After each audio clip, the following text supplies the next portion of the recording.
नाज़रीन, इमरान खान की रिहाई हुकूमत की मजबूरी बन गई है। हुकूमत के ऊपर अब इंटरनेशनल प्रेशर इतना बढ़ता जा रहा है कि हुकूमत के पास और कोई चारा ही नहीं बचा सिवाय इमरान खान की रिहाई के। अमेरिका के 60 से ज़ायद कांग्रेसमैन ने जो बाइडन को एक ख़त लिखा और उस ख़त में उन्होंने पाकिस्तान में होने वाली बेज़ाब्तगियों के बारे में आगाही दी है जो बाइडन को।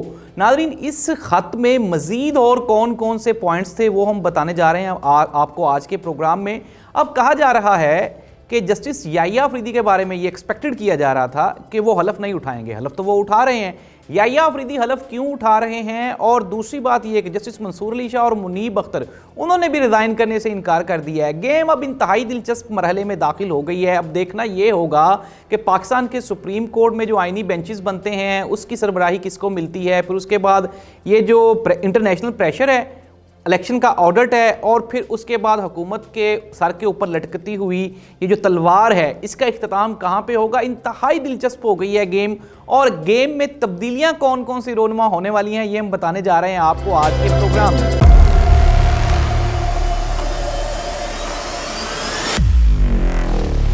नाज़रीन, प्रोग्राम का बाकायदा आगाज़ करते हैं। सबसे पहले सबसे बड़ी खबर, और बड़ी खबर यह है कि अमेरिका के 60 से ज़ायद अरकान पार्लियामेंट ने जो बाइडन को एक ख़त लिखा और उस ख़त में उन्होंने तफसील से पाकिस्तान में होने वाली जो डेमोक्रेटिक प्रोसेस की तबाही है उसके ऊपर उन्होंने तवज्जो मबजूल करवाई है अमेरिका के प्रेसिडेंट की। उस ख़त में उन्होंने लिखा कि पाकिस्तान में जो फरवरी में इलेक्शन हुआ उस इलेक्शन में डेमोक्रेसी की धज्जियाँ उड़ाई गई और एक जीतने वाली पार्टी से किस तरह से इंतखाबी निशान भी ले लिया गया। फिर उनके लोगों को एमपीए एमएनएस को किस तरह से फॉर्म 47 के मुताबिक हरवाया गया। फिर उसके बाद जो जीती हुई सीट्स थी उसमें किस तरह से धांधली की गई।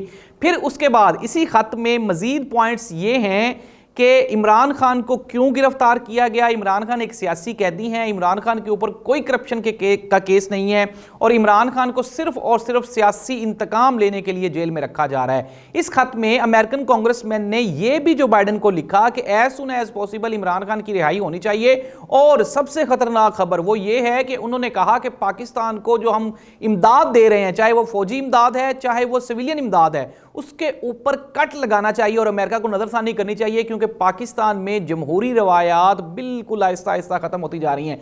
जी हाँ नाज़रीन, ये वही प्रेशर है जिसकी वजह से हमने देखा कि आज बिल आखिर बुशरा बीबी की रिहाई होगी। कल हमने देख लिया था जितनी हठधर्मी अपनाई गई, वहां से जजेस गायब हो गए और फिर उस तरह से आज रिहाई हो गई। और मैंने ही आपको बताया है कि इमरान खान बहुत जल्द आपको अवाम में वापस दिखाई देंगे। और अच्छा, अब हम आ जाते हैं कि पाकिस्तान की इंटरनल सूरत हाल। अब कुछ लोग ये कहना चाह रहे हैं, एक परसेप्शन फैलाई जा रही है। मैं आपको फिर दोबारा खबरदार कर रहा हूं, सबसे बड़ी खबर यह है कि इमरान खान की रिहाई होने वाली है। मैं आपको 4 महीने पहले यह खबर दे चुका हूं कि इमरान खान इसी साल, ये जो साल चल रहा है 2024 वाला, लोग कहते थे अक्टूबर में, तो मैंने कहा था नवंबर या फिर दिसंबर के स्टार्ट पे इमरान खान की रिहाई होनी है। और बैरिस्टर गौहर ने आज ये कह दिया, उन्होंने कहा जी कि कुछ लोग ये परसेप्शन कायम करने की कोशिश कर रहे हैं कि इमरान खान की रिहाई किसी डील का नतीजा है। उन्होंने कहा हमारी किसी किस्म की किसी के साथ कोई डील नहीं हुई। अगर हमने डील लेनी होती तो इमरान खान 1.5 साल और बुशरा बीबी वो अप्रोक्सीमेटली 1.25 साल वो किस लिए जेल काटती।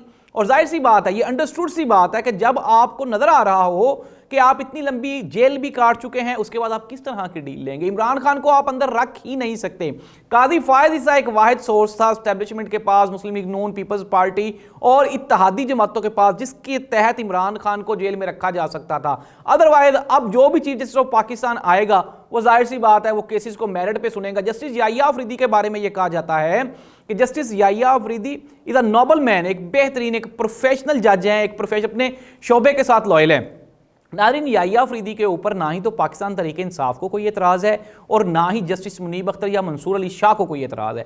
पाकिस्तान तहरीक इंसाफ को यह एतराज़ है कि जिस प्रोसेस के तहत 26वीं आईनी तरमीम के तहत, और अमेरिकन कांग्रेसमैन के खत में 26वीं आईनी तरमीम पे भी तनकीद की गई। इसके अलावा अगर हम द गार्डियन अखबार वैसे तो अगर इमरान खान के खिलाफ जब किसी इंटरनेशनल न्यूज़पेपर में या किसी इंटरनेशनल चैनल पे कोई खबर चलती है तो हमारी हुकूमत उसके ऊपर ढोल बजाना शुरू कर देती है, लेकिन अब जब द गार्डियन ने 26वीं आईनी तरमीम के ऊपर तनकीद की तो हुकूमत को सांप सूंघ गया।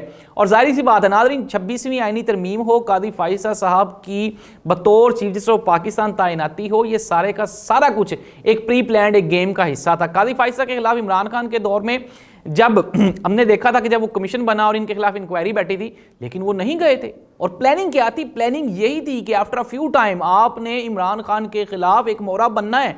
और काजी फाइजा साहब ने ये साबित किया किस तरह से आपने इतने मुतनाज़ा फैसले दिए, पाकिस्तान तहरीक इंसाफ से बल्ला ले लिया, फिर उसके बाद जो पाकिस्तान तहरीक इंसाफ की जीती हुई 3 सीट्स थी वो आपने पाकिस्तान मुस्लिम लीग नून को दे दी, 2/3 अक्सरियत आपने कायम करने के लिए 63A का सहारा लिया, वगैरह वगैरह। अब आज एक सहाफ़ी फरमा रहे थे जी कि काजी फाइजा साहब के दौरे इक़्तिदार में या उनके दौरे सुप्रीम कोर्ट में सुप्रीम कोर्ट ऑफ पाकिस्तान के अहाते के फवारे भी ऑन हो गए हैं। आप देखें यहाँ पे लोग उठाने वाले क्या क्या नहीं उठाते।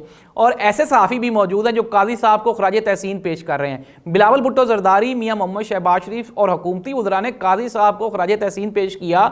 उसकी तो समझ आती है कि जाहिर सी बात है ये बेनिफिशरी हैं पाकिस्तान पीपल्स पार्टी वाले और मुस्लिम लीग नून वाले, लेकिन ये जो सहाफ़ी हैं इन बेचारों को क्या बेनिफिट मिला? हमने देखा कि अरशद शरीफ शहीद बेचारा आज तक इंसाफ का मुंतज़िर है, उसको इंसाफ नहीं मिला। इमरान रियाज खान को कई मरतबा उठा के जेल में डाला गया, उसे आज तक इंसाफ नहीं मिला। उसके बाद हमने देखा कि अभी रिसेंटली 28 से ज़्यादा सहाफ़ियों पर FIRs हुई, उसमें काजी फाइजा साहब ने कोई नोटिस लिया? काजी फाइजा साहब सिर्फ और सिर्फ उस बात पर नोटिस लेते हैं जिससे हुकूमत को कोई हेल्प मिल सकती हो। कल हबीब अकरम साहब ने एक बड़ी खूबसूरत बात की, उन्होंने कहा काजी फाइजा साहब को चाहिए कि रिटायरमेंट के बाद ज़रा यहाँ पे पाकिस्तान में रुकें और बाहर अवाम में घूमे फिरें ताकि उनको पता चले कि अवाम उनकी कितनी रिस्पेक्ट करती है। ये जो रिस्पेक्ट है, या ये रिस्पेक्ट है या डर है? ये जाहिर सी बात है। अभी तो काजी फाइज ईसा साहब चीफ जस्टिस ऑफ पाकिस्तान थे तो इतनी उनकी हौसला अफजाई और इज़्ज़त अफजाई होती रही कि वो हमने डोनट वाला केस भी देखा, फिर उसके बाद हमने वकला को भी देखा कि वो किस तरह से बोलते थे। अगर काजी फाइज साहब चीफ जस्टिस ऑफ पाकिस्तान नहीं होंगे तो उसके बाद एक आम पाकिस्तानी के तौर पर ये पाकिस्तान में घूम फिर भी नहीं सकते। नाज़रीन, प्रोग्राम को कंक्लूड करते हैं। चीज़ों को सिस्टमाइज़ मैं आपको बता देता हूं कि अब आहिस्ता आहिस्ता ग्रेजुअली होने के हवाला है। इंटरनेशनल प्रेशर है, इमरान खान की रिहाई 100% मुतवक्के है, शाह महमूद कुरैशी भी रिहा होंगे। इसके अलावा आपको एक और बड़ी खबर दे रहा हूं। ज़ाहिर सी बात है कुछ लोगों को एतराज़ है याहिया अफरीदी के हलफ उठाने पर। याहिया अफरीदी ने इसलिए हलफ उठा लिया कि अगर याहिया अफरीदी इनकार करते हैं तो फिर उसके बाद जस्टिस अमीनुद्दीन आपको बर्दाश्त करना पड़ेंगे, जिसकी निस्बत याहिया अफरीदी वाली ऑप्शन वो बेहतर है। जस्टिस मुनीब अख्तर और इसके अलावा मंसूर अली शाह, उन्होंने अपने ओहदों पे कायम रहने का उन्होंने एक मरतबा दोबारा फिर कहा कि हम कहीं भी नहीं जा रहे। और नादरीन, आपको इंतहाई दिलचस्प सूरत हाल बनने वाली है इस हफ्ते के बाद। अल्लाह इस मुल्क का हामी और नासिर हो। अल्लाह हाफ़िज़।